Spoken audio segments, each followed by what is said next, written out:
মুহুর্মুহু ক্ষেপণাস্ত্রে ইসরায়েলকে একেবারে শেষ করে দিয়েছে।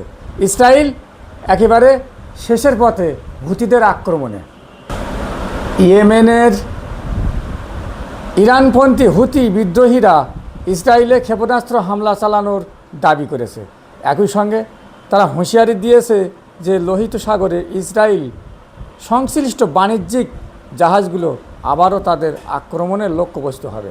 সোমবার হুতিদের আল মাসিরাহ টেলিভিশন চ্যানেলে দেওয়া এক ভিডিও বার্তায় সংগঠনের সামরিক মুখপাত্র ব্রিগেডিয়ার জেনারেল ইয়াহিয়া সারে এই ঘোষণা দেন। ইরান ও ইসরায়েলের মধ্যে চলমান বিমান হামলার কারণে গত 8 এপ্রিলের যুদ্ধবিরতি চুক্তি যখন চরম হুমকির মুখে, ঠিক তখনই হুতিদের এই নতুন উস্কানি মধ্যপ্রাচ্যের উত্তেজনাকে আরও বাড়িয়ে দিল এক ধাপ। হুতিদের নতুন এই হুমকির ফলে লোহিত সাগর, এডেন উপসাগর এবং এই দুই জলপথকে যুক্ত করা সংকীর্ণ বাব আল মান্দাব প্রণালীতে বাণিজ্যিক জাহাজ চলাচল আবারও বড় ধরনের ঝুঁকিতে পড়ল। এর আগে গাজা যুদ্ধ চলাকালীন হুতিরা লোহিত সাগরে 100-রও বেশি হামলা চালিয়ে অন্তত 9 জন নাবিককে হত্যা করেছিল এবং 4টি জাহাজ ডুবিয়ে দিয়েছিল।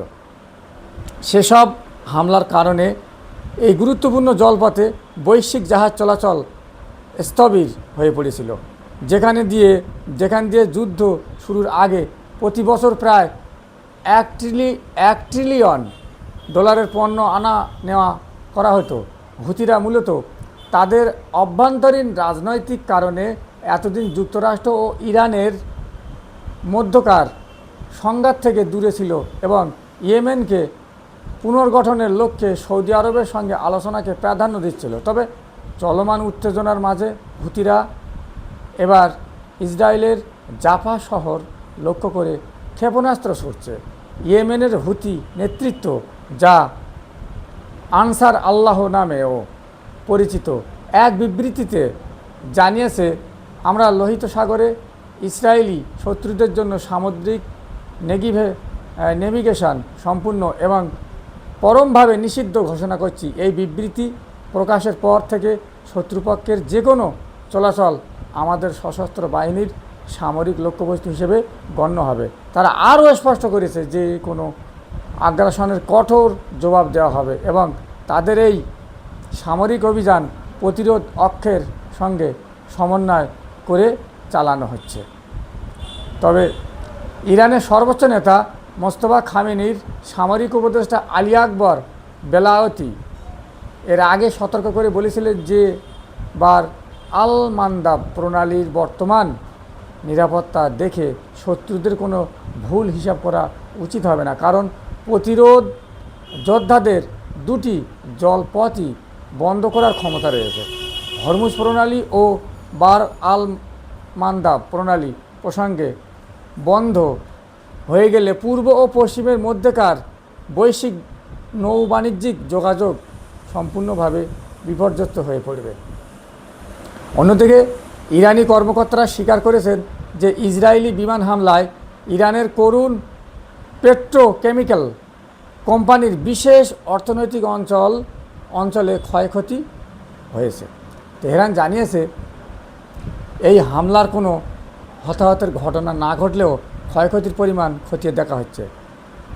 উদ্ধৃত পরিস্থিতিতে ইরানের পররাষ্ট্রমন্ত্রী আব্বাস আরাকচি ইসরায়েলের বিরুদ্ধে পুনরায় সামরিক অভিযান শুরু করার যৌক্তিকতা ব্যাখ্যা করতে বিশ্ব কূটনীতিকদের সঙ্গে রাতভর যোগাযোগ করেছেন। তিনি যুক্তরাজ্যের পররাষ্ট্রমন্ত্রী ইভেট কুপার, তুরস্কের পররাষ্ট্রমন্ত্রী হাকার ফিদান ও সৌদি আরবের পররাষ্ট্রমন্ত্রীর সঙ্গে এ বিষয়ে বিস্তারিত ফোনালাপ করেছেন বলে জানা গেছে।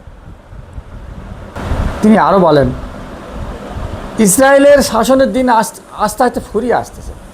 একটু বিস্তারিত বলি এবারে।